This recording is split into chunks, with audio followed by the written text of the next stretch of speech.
I'm Patrick Daly and I'm one of the team at the Rural Doctors Association of Australia. Over the years I've been lucky enough to spend time speaking with the recipients of RDAA's annual awards, and today's podcast features one of our latest, Dr Jessica Paynter, RDAA's Rural Doctor in Training of the Year for 2024. Raised in rural Victoria, Jessica's training to be a rural general surgeon, and she's a real dynamo. A strong advocate for increasing access to rural healthcare and expanding rurally based training, she's led the way in training and working rurally during her own medical career, and in doing so has encouraged numerous junior doctors and medical students to follow suit. She's also driven the development of quality research on rural medicine, particularly rural surgery, knowing how important this is in both fighting against the centralisation of care and advocating for better investment in rural health services. Before we begin, I'd like to acknowledge the traditional owners of the land we meet on across Australia as we listen to this podcast. I'd also like to pay my respects to elders past, present and emerging, and welcome any Aboriginal and Torres Strait Islander listeners who may be joining us. Jess, congratulations on receiving our RDAA Rural Doctor in Training of the Year award for 2024. Thank you. It's good to be here. Tell me a little bit about your childhood. You were raised in the rural community of Naya in Victoria's Murray-Mallee region, which is not far from where you're working now.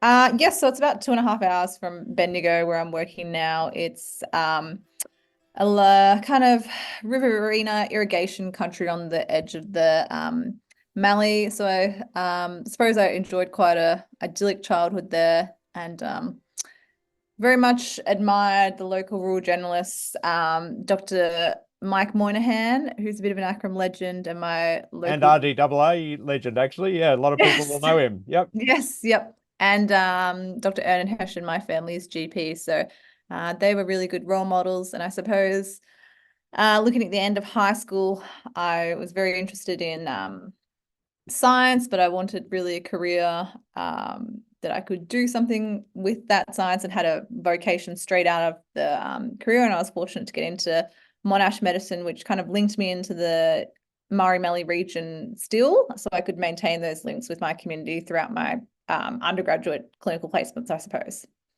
Was there ever going to be any other career that you might have chosen instead of medicine? Probably not. I don't think so. Very much really enjoyed medicine. Probably not, I would say. Yeah, it was always going to be medicine, I think. Very good. So tell me about your journey in choosing rural general surgery as your medical career path. So the progress from choosing rural medicine to then opting for rural general surgery. Yes, so I did come into medicine thinking I would be a rural generalist, very inspired, as I said, by Dr. Moynihan and Dr. Hession. And then I found the first 2 years in the city, the non-clinical years, quite challenging. And then I suppose I was really inspired into rural general surgery when I went to Mildura for my first clinical year, all the way back in 2016. And I saw Dr. Kevin Chambers, who was a kind of a local general surgeon in Mildura who'd worked there throughout his entire life. And kind of just the level of commitment to his community. But then when I was there was a changing of the guard with his there was a new female general surgeon who was quite young, who had children, and kind of showed me, and she'd been trained, and kind of Kevin had been her role model. Just seeing her able to do that as well, saw this changing of the guard, I suppose, of what traditional rural general surgery was into what it is currently. And I just loved the pathology, the patients, and the camaraderie of the team. I know we still work with the rural generalists, the GP anaesthetists and GP obstetricians and the GPs in the community. But I think I just really enjoyed operating, and that's kind of where my career trajectory changed a little bit. But it's good to experience everything in medicine. So definitely have gone back and forth a few times, but certainly over the last few years cemented my desire to be a rural general surgeon. Did it come as a surprise to you when you first saw that rural general surgery might be the career for you? Was it something you weren't expecting? Yeah, it was a little bit, I suppose, because I hadn't really had any exposure to surgeons Growing up, I didn't know any surgeons and hadn't needed a surgeon. So hadn't really thought of it until third year of medicine as an option or a career really. And I suppose general surgery is the bread and butter mix of all kind of surgeries a little bit. So for someone who came in with no idea about surgery, that was probably what I was always going to be attracted to, the variety and the diversity of the clinical picture, but also the patients. You can get everyone from pediatric patients to elderly patients and a wide mix of genders and that kind of thing. So it was a bit of a surprise, I suppose, not having that background knowledge, but I've been lucky to be mentored by a lot of great rural general surgeons throughout my career. So, as a medical student with Monash University, you undertook all your training in Mildura, Swan Hill, and Bendigo, with John Flynn placements in Broome, Bidjadanga Aboriginal community in WA. And then since graduating, you've worked solely in rural and regional locations, Bendigo and Echuca hospitals, namely, while pursuing your surgical training. So how easy has it been for you to organise your training pathway so you can continue to train rurally, and how important has doing this been to you?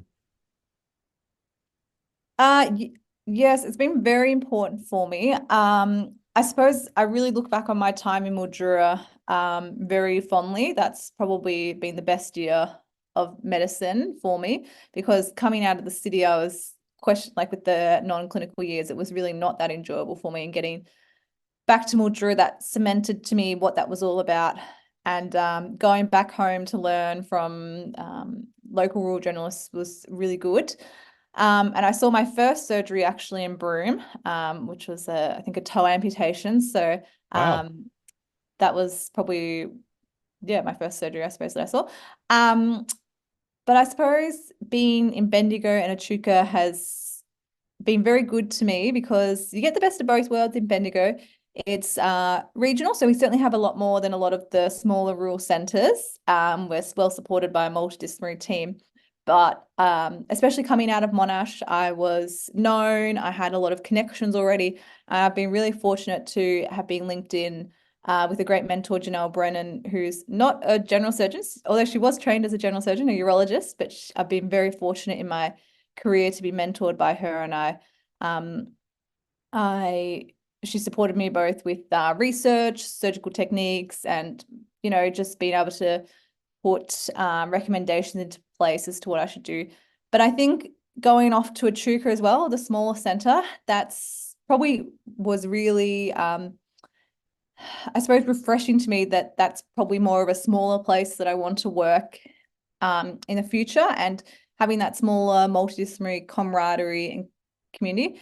And I was there in Echuca when it suffered from the severe floods in 2022, so almost 2 years ago, basically to the day, and just witnessing the community. I mean, it's a bit bigger than Swan Hill, where I'm from, and a bit more touristy, but certainly witnessing the community and reminding me a lot of home was really, and I still say they're my favourite theatre nurses in Echuca. They were very welcoming. They taught me everything that I've learned, basically. So it's just having that smaller community, I suppose, that's accountable to people. It makes you feel really welcome, and just, I think, motivates you during the really hard days to continue working and learning to be better for the local community. Was it difficult to organise rural training in rural surgery in a rural area? Like, was it organising that pathway tricky? Did it require getting over some hurdles? It certainly, I think, is a bit trickier, certainly compared to the city, where things are a bit more streamlined, and you'll have this support to sit your exams and this support for this rotations, and they'll push you forward. I think I'm probably, from what I know, I'm probably the first person to stay in the Bendigo Echuca region the whole time and succeed on getting onto training. But since me, I know there's two other people behind me who are really pushing to not follow my path, but stay in the region. So I was definitely supported by my local general surgical department, and specifically by Janelle as the director of the training hub, to stay. And I suppose it did take a bit of personal accountability as well to reject that notion that you don't have to go back to the city. Unfortunately, I didn't want to. But it does require a lot more personal motivation and accountability that you have to pass your exams and get everything sorted for your application of your own accord. There's no one else pushing you, and as compared to you're not, I suppose, competing or working and studying with 10 other people, you're doing it a lot on your own. So you do have to be more accountable. But if you show interest, and I think certainly my fortunate success this year has shown that it is possible, specifically in my region, to achieve this. And by encouraging your peers to look at taking the same training pathway, training rurally, obviously there are workforce benefits in the local communities as well. Yeah, absolutely. I think certainly in the last 2 years, we're seeing a lot of people would have gone back to the city to do surgical residency years and then just stayed on for a registrar year. But it's great here that we're seeing a lot more junior residents stay who are interested in surgery. And I think we're even seeing a lot more accountability from higher up department heads saying, we will make this happen for you. And that's really what you need to succeed, I suppose, and get the rotations and the training that you need. You need the department heads and your local senior workforce to support you. And I think the gates that have opened for me, hopefully they'll stay open for everyone else that wants to pursue this path. So, and then, yeah, we're getting a lot more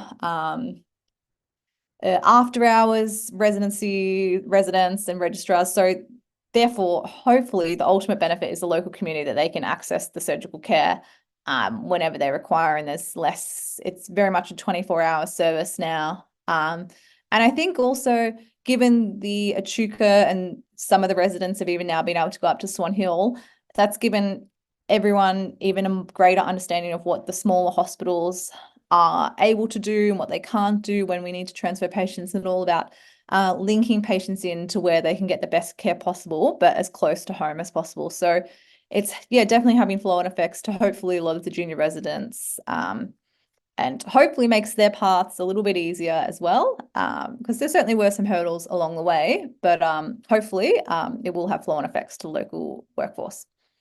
Why do you think it's taken till now for there to be a bit more of a paradigm shift in terms of recognising that rural training can work and can have workforce benefits and local health access benefits as well?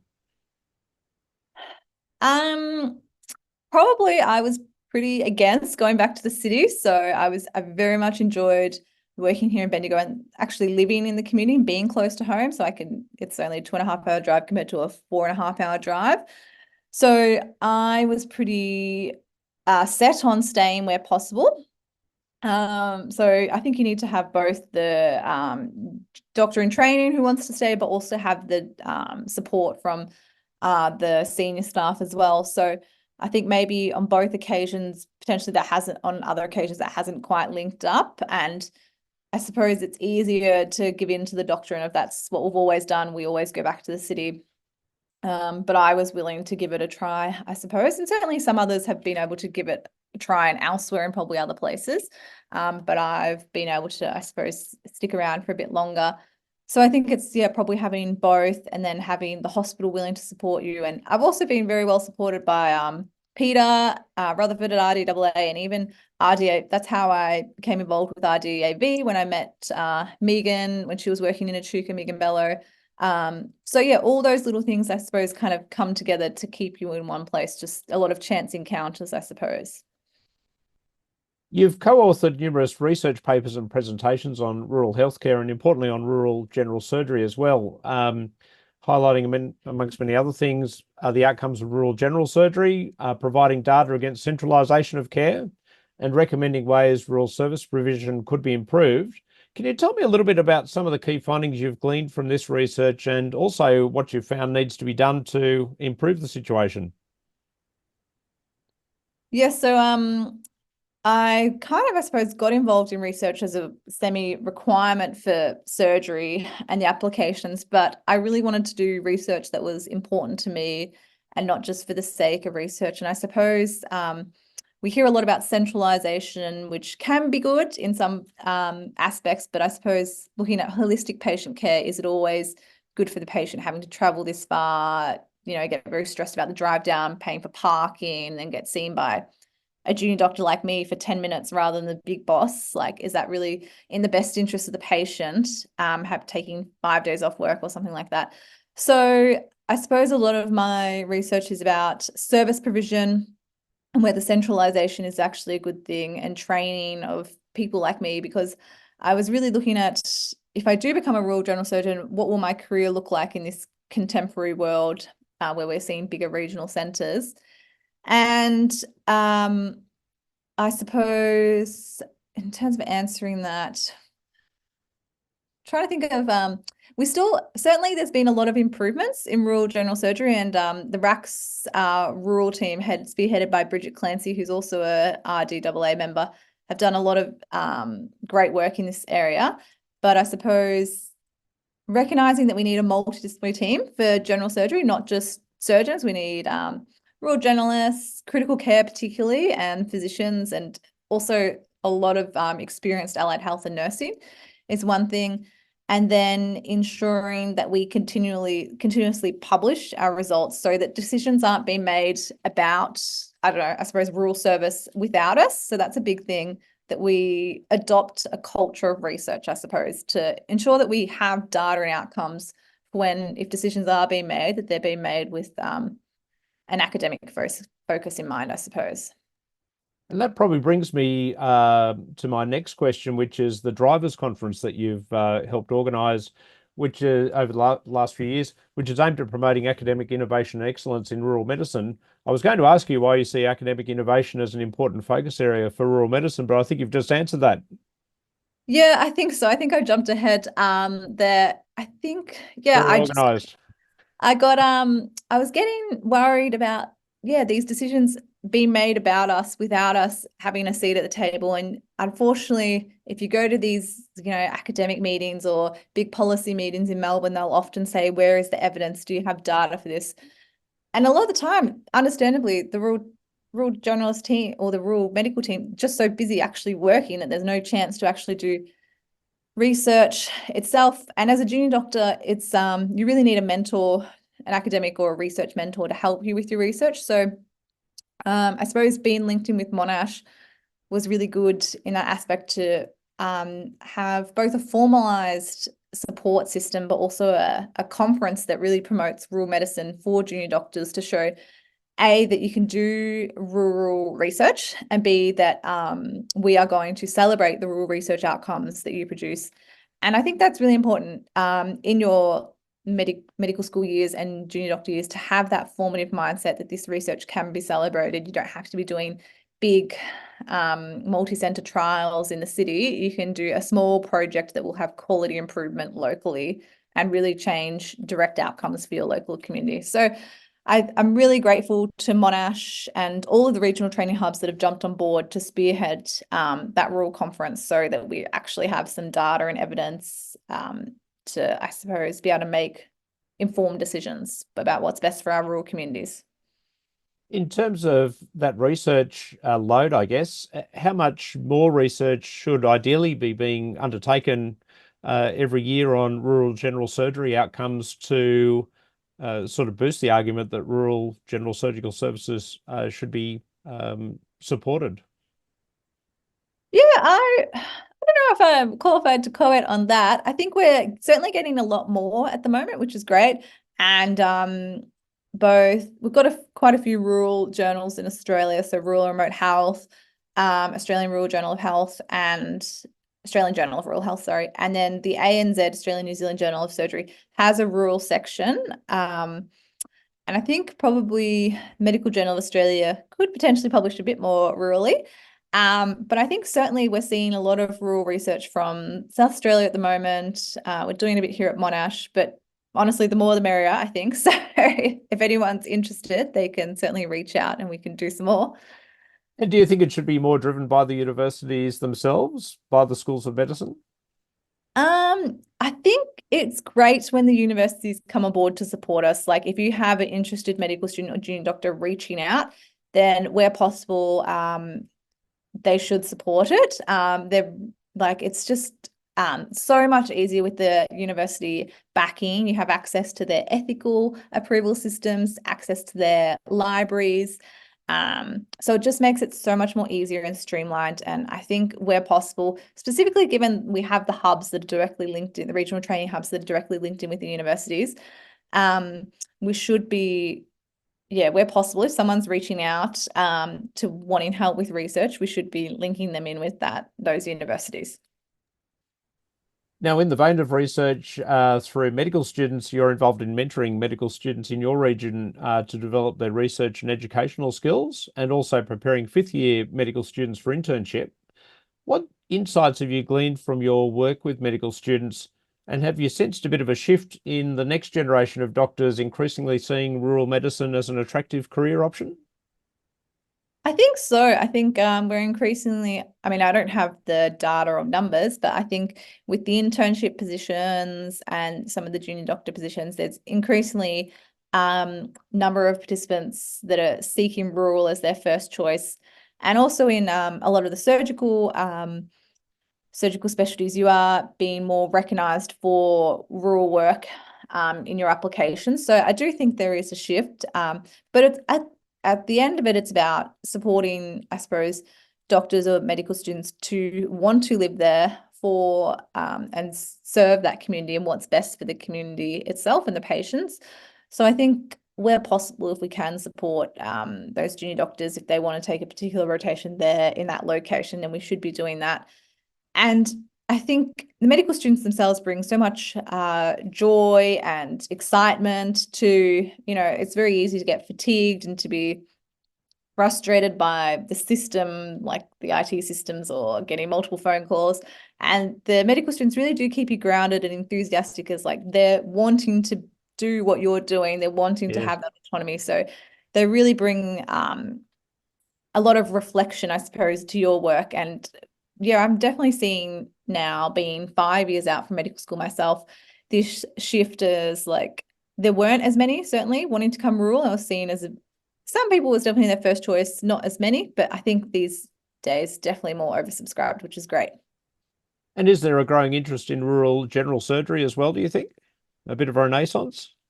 I think so. I think certainly locally where I am, I'm lucky to see a few other junior doctors that are very interested in pursuing general surgery in rural, either basically followed a lot of the similar rotations that I have. And they're doing similar types of research, which are excellent in their own right, and really doing it of their own accord as well, which is great. So. I think we're increasingly seeing that you can do it a lot more rurally. Certainly, we need to shift, I think, a bit more from the regions. So recognizing that rurally isn't really Bendigo or Ballarat, that it's further out, specifically more remotely in Queensland, WA and NT.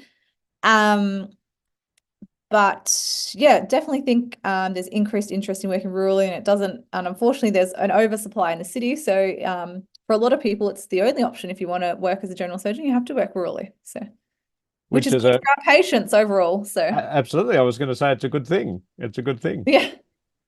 Just in terms of general medicine as well, in terms of city-based medical students, what more needs to be done to encourage more of them to come out to the bush and sample rural medicine? I think just having an open mind.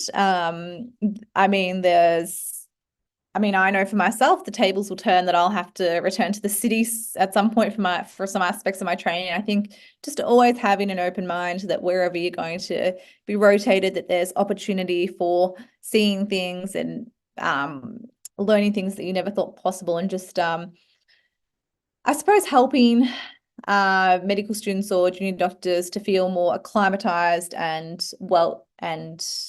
linked into their community where they're rotated. And that's certainly hard when you're only there for 10 weeks or something and you're doing a lot of shift work. But yeah, where possible, just linking individuals in with the community so they actually have links and may be more inclined to come back or think again about doing a rural rotation. And certainly some places are better at that than others, and it's easier in some places, and a lot of places have a lot more of a younger demographic and a more transient demographic. But I think maybe, yeah, the hubs could potentially work on, just having a community support officer to where someone could work out how they can access something if they wanted something particular in the community. Is there more outreach needed to urban-based medical students to tell them about opportunities in the bush, do you think, or has that been covered already? I could only really speak for Monash, which I'm familiar with, and a little bit of Melbourne Uni because I see those students as well. I think they're doing a pretty good job at that. And I think, yeah, the more formative influence is definitely in the junior doctor years, probably PGY 2 to 4. I think that's really where you're being influenced about what career you're going, what specialty you're going to do and where you're going to do it. So I think probably in those situations, and certainly the conferences like RMA and the local state rural conferences, but even in general surgery itself, the Provincial Surgeons Australia conference is excellent. And I think most other specialties have hopefully a rural conference as well that can help link those doctors who are questioning what they want to do with their careers, where they can work rurally in their chosen specialty. And is enough being done in terms of supports and initiatives from a government level, a policy level, to support junior doctors to go bush? I think it's certainly getting better and better. Sometimes I see some initiatives and I was like, oh, where is that money actually going to go and see a tangible outcome? So I think, yeah, producing, I suppose, performance action reports to see where these initiatives that we're creating in place are actually going to turn around. But I think a lot of the initiatives, like the names, the specialist, the rural specialist training location grant, I can't remember the name off the top of my head. I think that's showing a lot of promise, but it really needs to be spearheaded by the senior clinicians. Like I would have really been very grateful to stay in Bendigo if possible for my training. Not necessarily that's a good thing. And I am going to experience other things, but if I would have been very happy to stay here if that opportunity was available, but it's not currently available. So I think there is enough being done. We're always welcome to have more. But I think as long as we're auditing what we are doing to make sure that it's producing actual results is the key in that. And in terms of your career direction from now, where will you be going and what will you be doing in 10 years' time? Well, hopefully in 10 years' time, I will have finished my training and be a qualified rural general surgeon. I'm moving to South Australia, Northern Territory, for my training, which I'm very excited for, and it'll be good to experience and see something different. And may come back to Bendigo, but I'm also looking to the smaller places. As I said at the start, Mildura was probably had a big influence on my career, and I would be happy to go back there and also to do some outreach or even work full-time in Swan Hill, but we'll see what the landscape looks like in 10 years. But definitely working rurally and hopefully have fully qualified by then. Should definitely be the case, I'd say. Well, Jess, it's been wonderful speaking with you today. Congratulations once again on the award, and thanks very much for joining us. No worries. Thank you for having me, and thank you to RDAA, but also ACRM for all their support. I've also been very supported by ACRM throughout my journey, and the rural journalists, I definitely couldn't work in a community without rural journalists. So I'm very grateful for all their work as well. And that was Dr. Jessica Paynter, RDAA's Rural Doctor in Training of the Year for 2024. I hope you've enjoyed this podcast, and I look forward to having you tune in again. Until next time, happy days.